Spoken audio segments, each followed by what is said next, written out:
Stephen, we mentioned the poll out of South Carolina. Let's take a look at that right now. 2020 Democratic nomination for South Carolina. Joe Biden at the top there.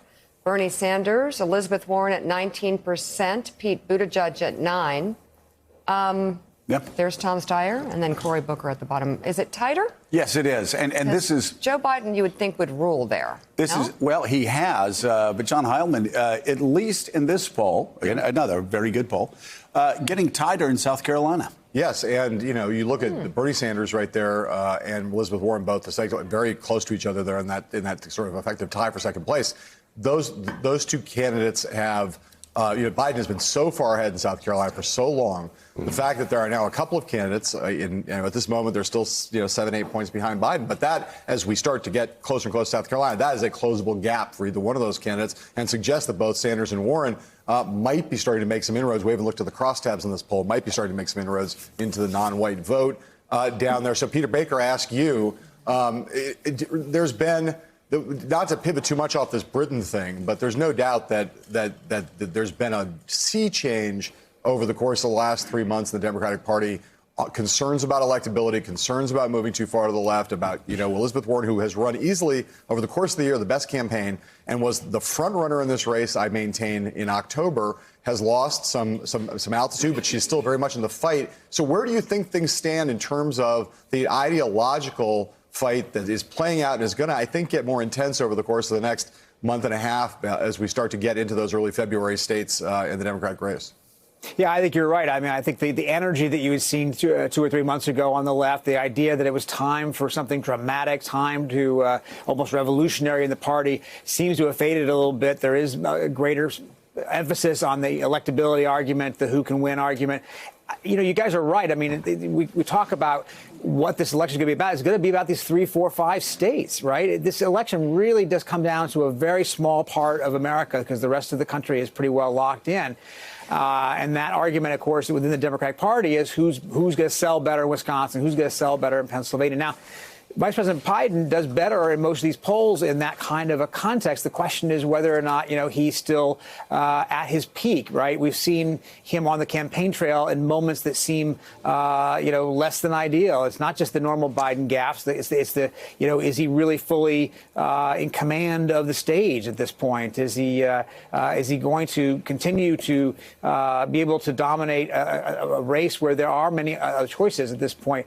Where does Mike Bloomberg come in at this point? He's spending an awful lot of money. He is the alternative if a Biden fails for that sort of moderate, kind of centrist establishment, Democratic vote, perhaps. But it's a fluid moment, and we're about to start coming to voting pretty soon, and that's when we'll stop speculating and we'll start getting actual results. So let me ask you, Richard. I'm just really curious. There's been some talk. Elizabeth Warren's been talking about getting rid of the Electoral College. It's not going to happen. But I do wonder, as we talk about 3 states and the future of our republic resting on how a subset of voters in 3 or 4 states vote, it's hard to not overlook the fact that the Democrats have won the popular vote in 96, in 2000, in 2008, in 2012, in 2016. Only Bush in 2004 has won the popular vote.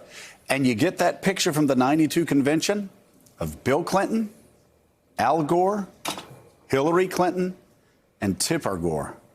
And 3 of those 4 people on stage won the popular vote in the United States of America. 3 of those 4. How many got to be president? And only 1 got to be president. And I'm just curious, passing no judgment on our Constitution whatsoever. I love our Constitution.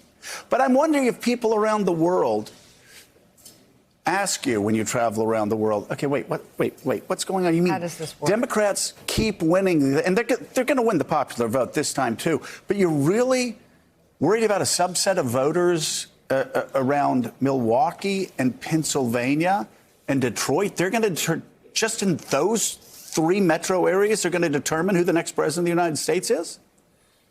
I'm just back from the Middle East 2 weeks before I was in China. People are so baffled by the United States now. You're right, there's that. which is ironic because one of our big things historically is we push constitutions on others.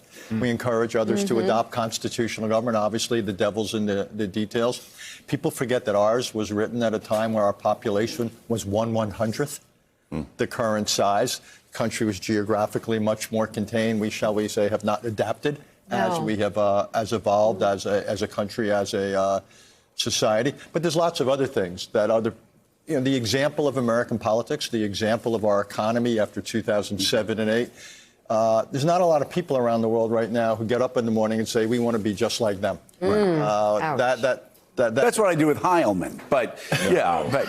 All right. The Electoral College is whack. Richard Haass stays no one with would us. design it right now if we were starting from scratch. Nobody would do it this way. Peter. Thanks for checking out MSNBC on YouTube, and make sure you subscribe to stay up to date on the day's biggest stories. And you can click on any of the videos around us to watch more from Morning Joe and MSNBC. Thanks so much for watching.